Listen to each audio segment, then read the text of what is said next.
अंदर डाल लेते हैं। कहते भैया तुम इधर रहो, हमें प्रधान बनना है। कई जगह हम लोग जाते हैं, वो सोचता है यार क्या है, कौन देख रहा है, थोड़ा सा कर लो, प्रधान बन जाओ, विधायक बन जाओ, सांसद बन जाओ। ये लालच में परम पूज्य बाबा साहब डॉक्टर भीमराव अंबेडकर जी का मिशन क्या कहता है, हम इस बात को आपके बीच में जरूर कहना चाहते हैं कि परम पूज्य बाबा साहब का मिशन स्वाभिमान सम्मान का मिशन है।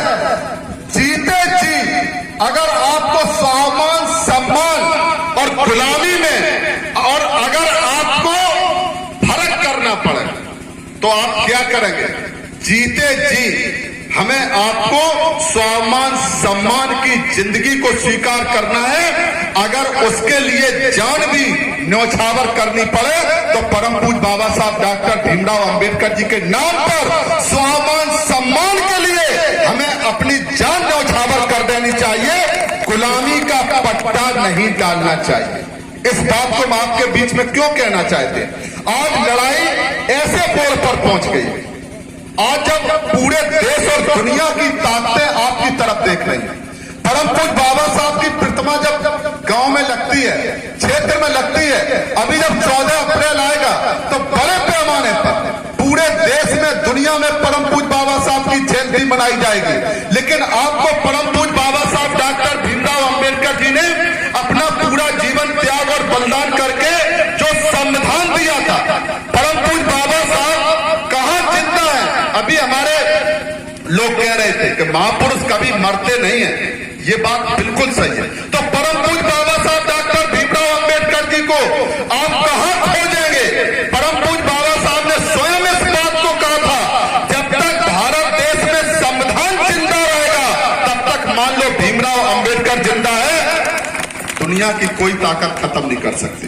आज परम पूज्य बाबा साहब डॉक्टर भीमराव अंबेडकर जी को देश की जो जातिवादी ताकतें हैं, जो परम पूज्य बाबा साहब को मानती नहीं है, एक तरफ तो वो चाहती कि संविधान खत्म हो जाए, लेकिन जब उनके अधिकार खत्म होते हैं, किसी धर्म के लोग, भारत देश में किसी धर्म के लोगों, जब उनके अधिकारों पर कुठाराघात होता है, एक व्यक्ति के अधिकारों पर जब हनन होता है, जब वो सड़क पर संघर्ष करने जाते हैं, तब वो किसको याद करते हैं? उनके हाथ में भारत का संविधान होता है और एक हाथ में परम पूज्य बाबा साहब की फोटो होती है। वो इस बात को जानते हैं कि अगर हमारे अधिकारों को कोई सुरक्षित कर सकता है तो परम पूज्य बाबा साहब डॉक्टर भीमराव अंबेडकर जी का बनाया हुआ संविधान हमारे अधिकारों को सुरक्षित कर सकता है। एक बात आपको जरूर याद रखनी है, आज संविधान बचाने वाले भी लोग आते हैं, वो भी जय भीम बोलते हैं। आज जो लोग सबसे ज्यादा मिशन को खतरा किससे है?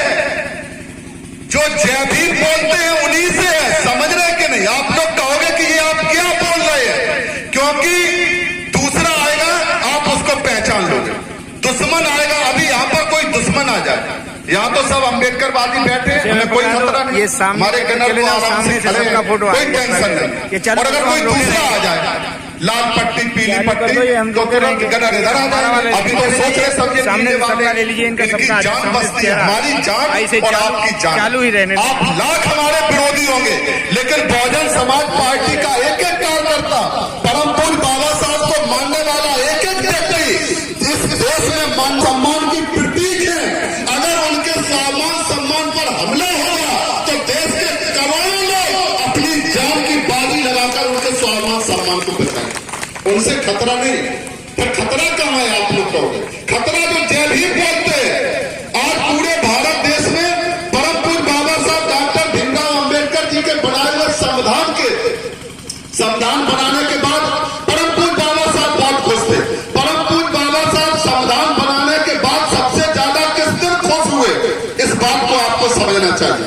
परम पूज्य बाबा साहब ने जब संविधान सभा के अंदर आपको वोट का अधिकार दिया, परम पूज्य बाबा साहब डॉक्टर भीमराव अंबेडकर जी ने संविधान में सब कुछ देने के बाद भी उनका मन व्यथित था, वो परेशान थे, चिंतित थे, क्योंकि उनको चिंता इस बात की थी कि संविधान में हमने इनको सब कुछ दे दिया, जैसे आपको सब कुछ दे दे।